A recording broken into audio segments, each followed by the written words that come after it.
everybody, welcome back to Jessica's Reading Room. My name is Kim and today we are going to do my October book haul. All the books that I read in the month of October when lots of creepy stuff and lots of Halloween-y things happen. Okay, and yes, I am wearing a scary classic horror shirt. This is Leatherface from the Texas Chainsaw Massacre because if you haven't figured it out yet, I'm just weird like that. I don't know why. It's just how I am. Saw this shirt. I had to wear it. Oh, and funny story. Okay, I'm going to tell you this funny story real quick. It has nothing whatsoever to do with book haul, but I'm going to tell it anyway because it's flippin' hilarious. Okay, so back in March, Ivan and I went to London, right? Okay, and I had already said, I was like, you know what? When we went to Italy, I got all dressed up and I tried to be all cute and everything. And I was like, you know what, London, I'm not doing that. I'm just doing my jeans and t-shirt thing. That's just how I'm going to be. Gonna be wearing a winter coat because it's freezing in London in March. I did not know that, but apparently it is true. Anyway, so one day I said, you know what? Okay, today's going to be the day that I'm going to wear my Texas Chainsaw Massacre shirt because as far as we know, pretty sure Texas Chainsaw Massacre is still banned in the UK. So you know me, I'm just weird like that. I was like, you know what? Okay, I'm just going to go ahead and wear it because I like marching to the beat of my own drum. I know, that's just how I am. So at this point, we had already been to Harrods. I had already shown Ivan this super cool spread of food. And at one point I said, that's beef Wellington and I want to try some beef Wellington while we are here. He saw what it was, he read the description, and like he became obsessed.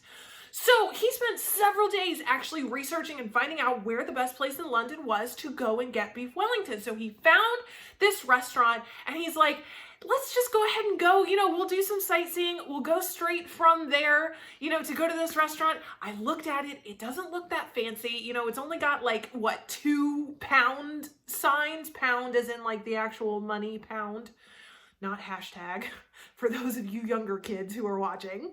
Anyway, so we're like, okay, that sounds great. Let's go. Let's get some beef Wellington. Awesome. Let's go. So we show up at the place, okay? Yes, apparently the 2 pound sign did not actually accurately portray the formality of this place. So we walk in and everyone is like dressed to the nines. I mean, you know, nice, fancy, like the kind of place that you'd go on Valentine's Day or your birthday. Here is what this place looked like, okay? And so we're standing there and we're like standing there with our coats on and we're just going,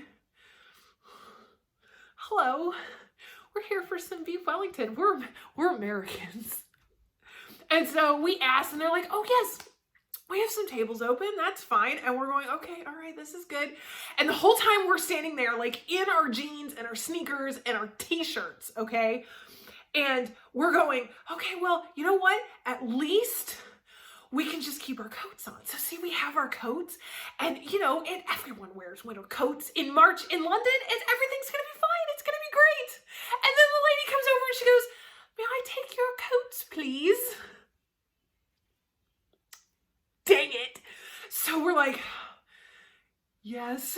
So we like unzip our coats and we hand them to her and we're just standing there and I'm like, there's Leatherface on my t-shirt in this super fancy London restaurant. Okay, all right. And so no joke, the hostess walks up to us and she goes, we have a table available near the kitchen. Would you like to sit there? And we're like, yes, we would love to sit next to the kitchen. Thank you very much. So like we're walking to the table and I'm just going,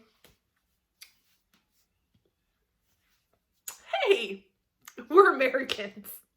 We're just here for the beef Wellington. Okay, so we sit down and I mean, I'm just kind of sitting there and I'm like, oh my gosh, this is ridiculous. Oh my gosh. And you look around and, you know, all the businessmen still have their ties on. You know, the women are in their nice dresses, you know, their little fancy outfits and everything. And we're sitting there and I'm legit looking like this. I don't even think I wore any makeup that day. And I'm just like, great. This is just great. And so then the waiter comes by and like first thing we said, Ivan was like, we didn't realize how fancy your restaurant was, so we'd like to apologize for our appearance. And the guy was so nice. He was like, no problem. You are fine. Everything is, you are fine. And we're like, oh, great, thank you. Okay. And so then we ended up ordering beef Wellington, which considering, again, like I said, it was like a 2-pound sign restaurant. Yeah, the beef Wellington was like $40 a plate. So we're just kind of sitting there like, okay, maybe we should have looked at the menu, because that on its own should have told us that this place is like fancy schmancy, okay? And we're not fancy schmancy. So, okay, that had nothing whatsoever to do with books. We just totally wasted like 5.5 minutes on that story, but I found it hilarious. As soon as we left, I like busted out laughing, and I'm like texting my mom, and I'm like, we went to this fancy London restaurant, and I was wearing my Texas Chainsaw Massacre shirt, and she laughed at us too. So pretty sure it's one of those stories where you have to laugh at yourself, because if you don't laugh, you cry. And I was like this close in that restaurant. I was like, I'm sorry, I'm not fancy enough to be a Londoner. Okay, but anyway, what Kim read in the month of October. So we will start out, if you remember, I was reading the Me Before You series in September. I made it through the first 2 books, but in October I finished Still Me by Jojo Moyes. It was actually very good. It was a very good ending to the trilogy. I mean, obviously, the second 2 books, okay, the second and third books are not going to be as good as the original. I will completely acknowledge that. However, I will say that as a sequel and then a third book, I liked the way the series ended. I was actually really impressed with how she kind of ended up, wrapping up Louisa Clark's story. And I found it really satisfying. I really enjoyed it. And I mean, I'm still a huge fan of Jojo Moyes, so great job. And she's from England too. So hopefully I didn't completely embarrass your people in London, Jojo, with my horrible fashion sense at your fancy restaurants. Okay. See, I did that accent in my, what was it? Was it Edgar Allan Poe series? And I'm going to just do that from now on, because apparently it makes me sound more interesting. I don't know. Okay. All right. So then I read The Lovely and the Lost by Jennifer Lynn Barnes. This was a totally random Amazon find. I'm pretty sure it was one of those things where Ivan was like, hey, I'm going to spend a little over my monthly budget on this thing. And I was like, oh, that's great. Good. I'm going to go ahead and spend just a couple more dollars over my monthly budget and buy this book. And this book was excellent. Like I said, it was kind of random. Like, I just came across it. Let me make sure my information is correct. Kira was adopted by a very famous search and rescue canine handler. And basically the whole book is kind of split between Kira coming to terms with her own abandonment as a kid, and then the search for another little girl who has gone missing. And I mean, I really liked how Barnes got all Barnes. Yes, okay. Ooh, making sure I have all my right information when I talk. She got down into like the details of canine search and rescue, which I found fascinating, because I'm not going to lie to you, I really know nothing about search and rescue. So I really liked it. It was an incredibly instinctual story. You know what I mean? Because apparently search and rescue people, like, they have to rely on their instincts, because it is very much about training. It is very much about knowing what's going on. But it's also about instincts, because if you think something's wrong or you feel like something's wrong, something probably is. And considering that I'm not an instinctual person, I found this book really fascinating. So, I mean, it had its flaws, but they were like minor flaws, And I found it fascinating. I found it really interesting. So, very good. And I believe the review is already up on Jessica's Reading Room. Oh, no! It's on the YouTube channel. That's right, because that was a video review. So yes, I believe I gave this book 4 out of 5. 4 out of 5. And it was very good. So if you're looking for something interesting and different, The Lovely and the Lost is probably for you. And it's a lovely cover. Oh, my articulation is not good today. Okay. I don't know. I guess it's just sugar high, because last night was Halloween, and yeah, we got a lot of candy. The nephews came over and we went trick-or-treating. And so every time we went to a house, the people were like, oh, hey, do you guys want candy too? And we're like, yes. So I ate like a piece of candy for every house we went to, and that one turned out to be a lot. So, okay. All right, the next is Remember Me by Chelsea Babulski.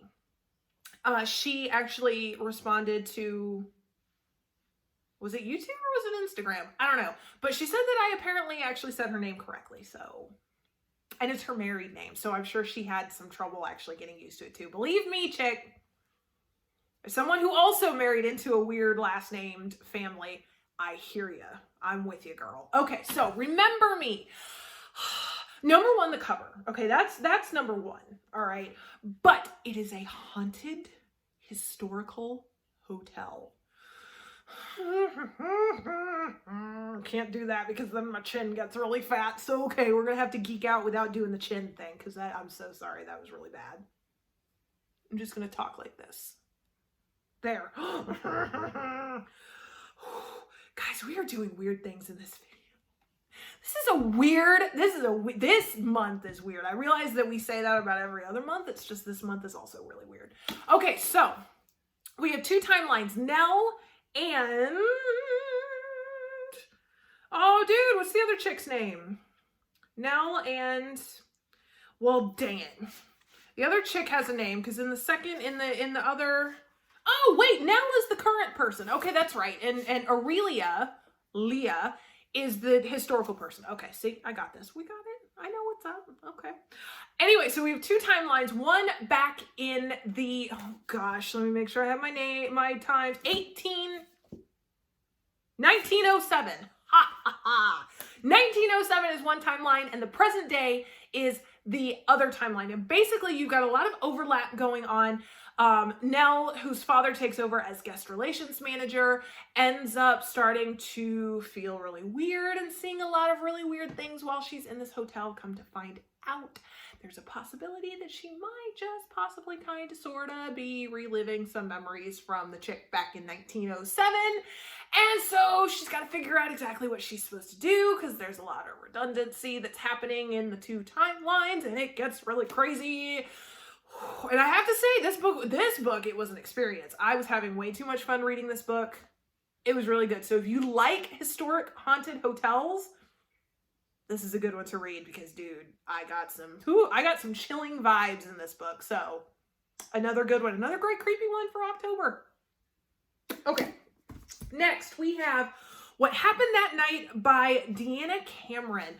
And I'm not gonna lie to you, this cover, I saw it sitting on the shelf in Books A Million, and it's so simple and it's so minimalist, but it's so fabulous. I was like, so I bought it and I read it, and I will say it's not, I mean, there's definitely mystery that happens in this, but it's so much about the feelings that this book elicits and the questions that it asks and the subjects that it brings up. That, I mean, by the time you're done, it's like,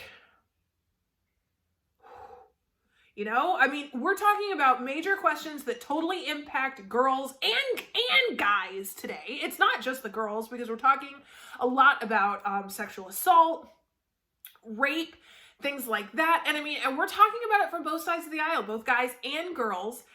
And like I said, it opens up a lot of things where you've got all these questions and you know what, you're just kind of going, whoa, there are a lot of things to deal with all of this stuff. We're talking about emotionally, legally, it just, So, I mean, it's really, really good. I would not suggest this for younger kids because I don't like bringing up stuff like that with younger kids, but older teens and honestly, most adults, this is a really good one to read because, like I said, it makes you think, it makes you ask those hard questions, it totally confronts the difficult realities, and I thought it was great. So definitely a good one to read, and I believe I also have a video review of this one up on the YouTube channel as well, so make sure you watch it. Okay, then, for our first ever Jessica's Reading Room group reading session, which, not gonna lie, didn't turn out very well. Because we read The Institute by Stephen King. This is my first ever Stephen King book. And to be fair, it didn't work because this book doesn't have chapters, okay? If it had had chapters, we probably would have been totally okay. And we are actually gonna try doing another group reading thing. It's just when we pick a book, the book has to have chapters, and this one didn't have chapters, and it made it really difficult, okay? But we ended up, those of us who actually participated, we ended up finishing the book. We ended up actually kind of talking about it, kind of, sort of. I also have a video review up on the YouTube channel. For my first ever Stephen King book, I have to say, I mean, it was a solid read. It wasn't, I mean, it's not his best work, but I've also heard it's not his worst work. I mean, again, I don't know because, like I said, it's my first ever book by Stephen King. But from what I've heard of other people, it's not his best, but it's not his worst.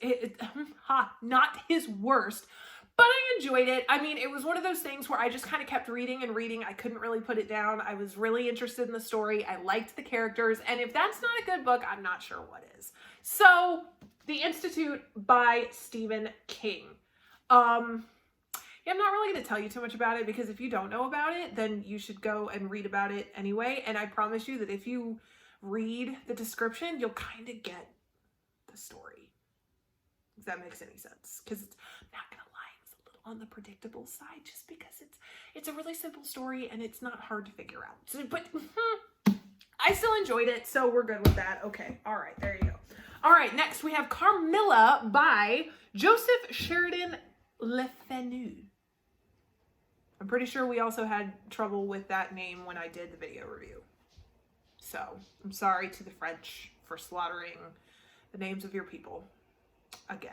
Okay, so Carmilla is apparently the original vampire story. This was written 25-ish years before Dracula was published by Bram Stoker. Carmilla is apparently known as the lesbian vampire, which I talked about in my review. I don't like that little box that it puts her in because she's not just a lesbian. She's more than that. Quit trying to label, okay? Gosh. Anyway, so Carmilla, it's a very simple, classic vampire tale. It's not difficult to read. It's actually incredibly easy. The characters are really cool. I mean, it's just a fascinating thing to read, considering the fact that it actually was published so much, so many years before Dracula was.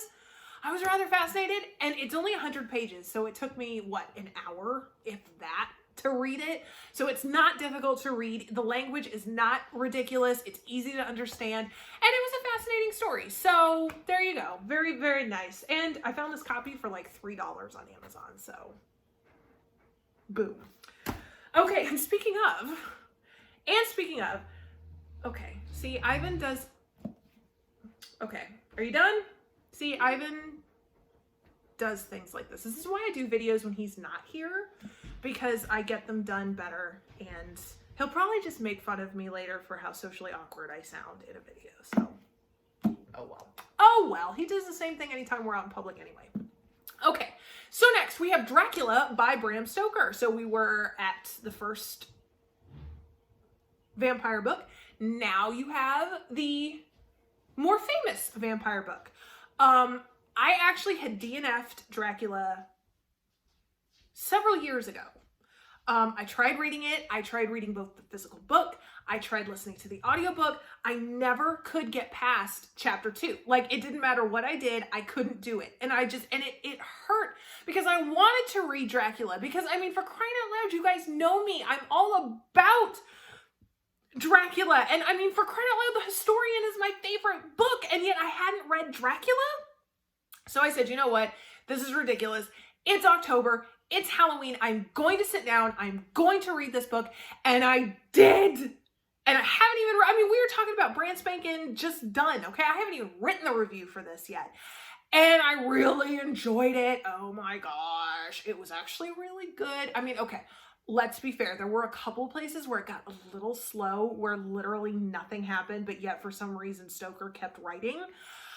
I don't know. But the overall story and most of the actual book, I really enjoyed. I loved it so much.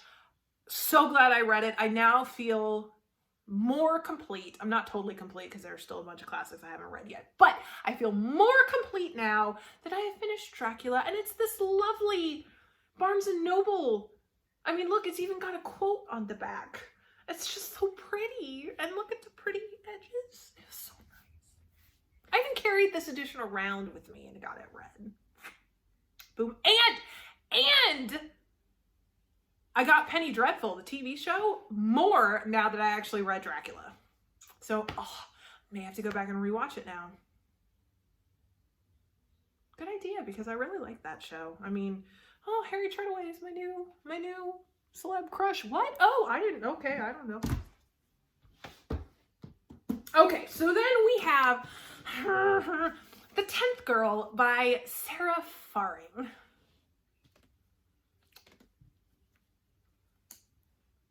Okay, so this was actually the first, I'm pretty sure this was the first video review that we have uploaded on Jessica's Reading Room YouTube page, and I'd like to apologize again for the yelling, because I did a lot of yelling, because this book really frustrated me, and it brought out a lot of really strong feelings.